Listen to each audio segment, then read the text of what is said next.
Hi, welcome to the Parenting Bridge podcast. I'm Dr. Michelle Alden, a licensed professional counselor, parent coach, and family therapist, and I'm here to help you to build a bridge to your best family possible. So a long time ago, now it's been a long time anyway, I worked in what was considered an at-risk community for youth, and I was part of community justice, and I developed programs that were considered preventative. And in fact, our tagline was life-changing options for kids. So I designed this nonprofit basically to give kids opportunities to have role models along with positive activities to produce life changes. So it was like, it was all the things like we can do. Like, you actually can do these things. We can teach you how to do these things.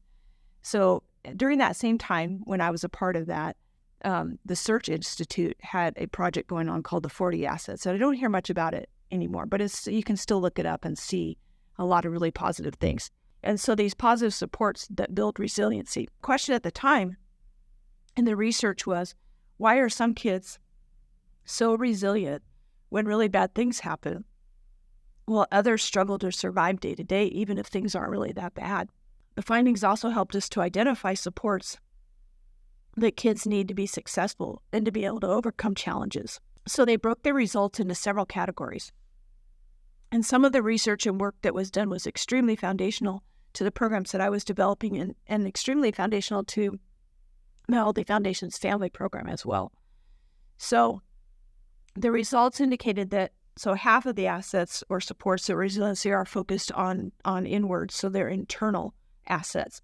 And they were focused on relationships and opportunities that are needed in families, schools, and communities. And the other remaining assets were those were the external ones, the family, school, environment. Those were the external assets that are needed. And then the other assets focused on the individual, social, and emotional strengths. Values and commitments were considered part of that. And so then they took kind of all of those, so there was 40 different assets, 20 of them external, 20 internal assets that are part of what kids need to be resilient. And then they came up with a few keys of what those are. So young people need really clear rules, consistent consequences for breaking rules, and encouragement to do their best. And then they said that young people need opportunities outside of school to learn and develop new skills and interest with other youth and adults, and a sense of importance of learning and belief in their own abilities. So, that's part of it. They need those opportunities. Young people need to develop strong guiding values or principles to help them make healthy life choices. And young people need skills to interact effectively with others, to make difficult decisions, and to cope with new situations. Young people need to believe in their self-worth and have control of themselves, and have control over what happens to them as they have control of themselves. If you have a young person that is telling you, that their self-worth is really important, but they have out-of-control behaviors, then we have to go back to, they have to know that they can control themselves. That's part of self-worth. If you want to build self-worth in your child, you have to show them that they have to be able to control themselves, and then they can have control, too, over what happens to them. If you're out of control, somebody else takes control. And above all, the one key factor in resiliency was that a child needs at least one stable and committed relationship with a supportive parent, caregiver, or other adult. And that factor crossed over both the external and the internal supports or assets. So I thought that was really interesting. But then I wanted to talk about, too, so as a family, how do we build those assets? How do we have those? So here's the top ones that you do as a family to build those assets, and they cover both the external and the internal. Number one is to plan time together as a family. So having family time together, playing family games, having family reading, really, really important, especially even if it's just once a day that you have this time where you connect. And dinner time may not, I think it's really important to sit down together at dinner, but just realize that people may still be disengaged, right? Everyone can sit there. You're not getting any answers when you're asking questions, things like that. So make sure that you have something where you engage as a family. And sometimes that is reading together. Sometimes that's playing a game, and maybe going for a walk or, something. So And then keeping basic routines. And if you're in the program, then you know this, right? So I didn't just make this up to make your life harder, right? Like having a basic routines and structure and schedule is the thing that builds resiliency. Because remember how it feels when you think about you don't know, you never can tell what's going to happen next. If that makes you feel unsettled as an adult about big world things, for our kids, like your family is their world. And when they don't know what's going to happen next from day to day, it causes anxiety. So keeping those basic routines and that structure. This is the third one, clear and concise communication. And we also have to teach our kids this. So, for example, and this starts when they're really young. I was working with a family and they have a little toddler, and he just will point at things or grunt at things or yell about things, right? But as the parents are learning to give clear communication, the toddler is learning it too. So he can say, I want, or I need, or, down please, or, more milk please, or whatever it is. So as soon as they can start to understand, like we have to also teach them to speak that way too. Kids can say what they need or want. I was also working with a family where the one child was angry at the other child because they took their glass of water. And she kept saying, but you took my glass, And I said, what is it you want? And she said, I don't know what I want. And I said, well, you can say, she goes, I'm just really frustrated that she took my glass. And I said, then that's perfectly fine. You can say, I'm frustrated that you took my glass of water instead of getting your own.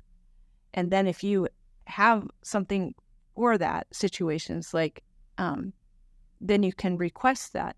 But to just say over and over that you took my glass isn't really communicating what's going on. So just helping our kids to say what's going on. Like you want to acknowledge that this is what happened to you. And then, what do you need from that? Do you want that glass back now that she's drank from it? Or do you want a different glass of water? Do you have the power and authority to request that she get you a different glass of water? I don't think so. Probably not. So you're going to have to, move on from it, so it's just part of building resiliency is teaching our kids how to communicate like that. Nurture relationships with other families, with each other, within your family. And this part of this is really, adults, like you gotta really watch how you talk about other people in front of your kids, especially. I mean, I have parents tell me all the time the things that right in front of the kids, like, well, their teacher did this, or their counselor said this, or or their talk about family members, their grandparent or an uncle or an aunt, and you're destroying some family relationships there, and you're destroying some natural trust that a child would have in other adults around them when you as an adult are tearing down the people around you. So even if you don't agree with the teacher, your child is not the person to share that with. It's like you need to deal with that in your adult relationships and not with your kids, because you want your kids to respect other adults and to listen, and they will respect you more in how you treat other people. Taking care of your health, making sure that you model that, and just remembering that, and this is a huge piece of building resiliency in your family, you are the role model. It's not okay to, be telling your kids, not to cuss and then be cussing up a storm, yourself. It's like, you got to model that, right? You got to model in your family, especially in your family times, what you want that to be like with your friends. If that's how you want to be, that's really up to you. But you just got to realize that you've got eyes on you and you've got people watching you and you're showing them the way. And then your family belief systems, like really knowing what those are and helping your kids to know what those are. Yes, it's fine to open up, like lots of belief systems and talk about, lots of people's different viewpoints and things like that. I think that's totally great and good. And as kids are ready for that, I think that those are great discussions and learning times and all of that. I don't want, you to think that I'm saying that you just have to be narrow, but I think that it's also just as important for your kids to know what you believe and what your faith values are and what your values are, what your moral values are. Even though they may choose different ways, they need to know what mom and dad believe about things. And even if mom and dad don't agree, I think it's still really important that they know that this is what dad believes and this is what he's doing. So that may take some work on your part to figure out what those are for you.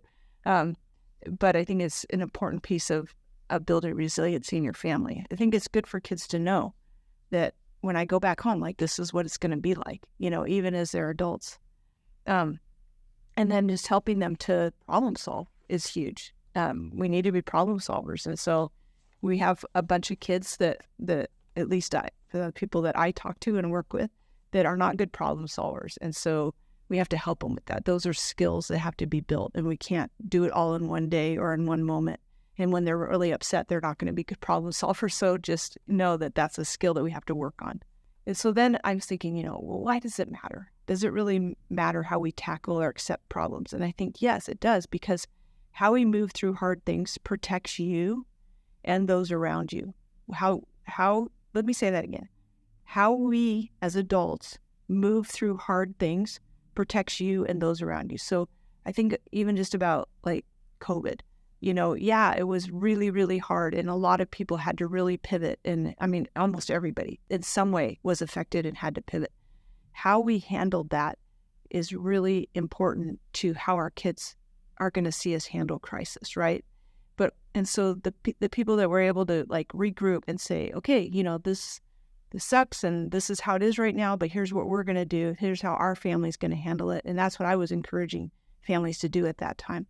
But then as you look back and talk about it, if you stay stuck in the fact that like COVID was really hard and it ruined our lives, and you just stay stuck there, and I hear this all the time from parents in front of their kids, that COVID ruined their lives, like not talking about the health part of it, but the fact that, things were shut down, the way school was, all the bad things that happen, like kids are behind in school, all these things that get blamed, because of COVID, which I'm not saying it wasn't, but how we handle that and move through it now, like we're okay. So, but it happened, and that's what we did. Now, what are we going to do? Like, how do we catch up? We can't just stay stuck in that it ruined our lives, and now we're not resilient. We're not going to be able to move through it. So I think it really matters a lot how we see that. It doesn't mean that we're ignoring it or saying that it didn't have an effect. It's just, what are we going to do about it, and how do we move forward? The reason why it matters is because the ability to engage with a challenge, a risk, or an obstacle and come out the other side with success is critical in how you will grow and develop as a person, and how those around you are going to grow and develop.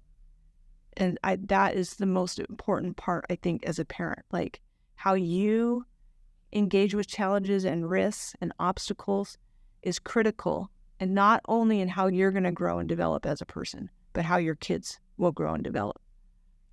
And understanding that if you've had, trauma and things like that, if you're in your family, or your kids have come from hard places, that they already have a foundation that's going to have some places that have to go back and be fixed. So to just expect them to be resilient because you're modeling that right now is also like, it's a skill building thing. So it's overlapping, it's not just traits, right? Some of it's nurtured, having a strong, stable foundation, seeing it modeled, how we face hard things. Do we have a fit when something doesn't go our way? How we handle our disappointments, how we handle embarrassment, fears, loneliness, sadness, all of that, what we were taught, and how we want to do that differently for our kids, how we want to model that for our kids. And this is the foundation. I want you to just leave you with this, the foundation of who you are. I really believe that you're a child of God. He's the Father of your spirit. And the whole intent of the gospel plan is that you can reach your full potential. You're of great worth. And no matter how resilient you are or not, or how much you feel like a failure or great success, your worth doesn't change.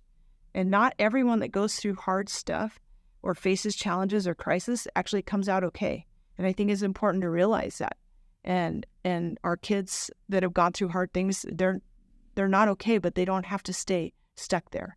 And others, young people, some people are faced with incredible hardships and pain and challenges, and they rise up to it and they meet those. And that doesn't make them a better person than the ones that are struggling. Sometimes part of being resilient is knowing how to get the help and learn the skills that you need to overcome. And when bad things happen around us, we get to choose how we're going to respond. We get to take responsibility for how we react, even in the face of challenges. And that brings us peace and power, actually, so that we don't have this feeling like everything's been acted upon us and that we're just kind of victims. Like, we get to choose. So I believe no matter what trials we face, what challenges we've gone through or will encounter, we have that power. We can get that help that we need. And sometimes we have to realize that we might need extra help. And I think a key of that is if you're feeling very isolated and alone, that you really need support to make it through. And resilient people never get there on their own. It's not a Lone Ranger thing. It's they need people. We have the ability to bend and not break, to bounce back and adapt, but we're never meant to go at it alone. We're told, actually, to bear one another's burdens, and we need each other. And I think developing those relationships, which came out over and over in the research, was that we need those relationships, and that we need people in our lives to share our burdens with so that we can help others. And we have to be resilient enough to get connected, right? So building strong connections and strong relationships is really, really important, not only for you, but for your kids. And they may not have the ability at this point. Most of the kids I work with don't have really great relationships with people around them, not even with their family, right? And so we have to work on that. But you as a parent also have to model that, what is a healthy relationship and how to build those and how to stay connected. And again, like, really watch what you say about the people that are in your life, because your kids are hearing that and it diminishes the value of other people. And we know that from the research that people that have a lot of resiliency also put a lot of value in people and in themselves. So those are my thoughts about resiliency today. And if you have any questions, please leave them in the comments. Feel free to share this information and go to our YouTube channel and subscribe or listen to our podcast and get more help. So talk to you later.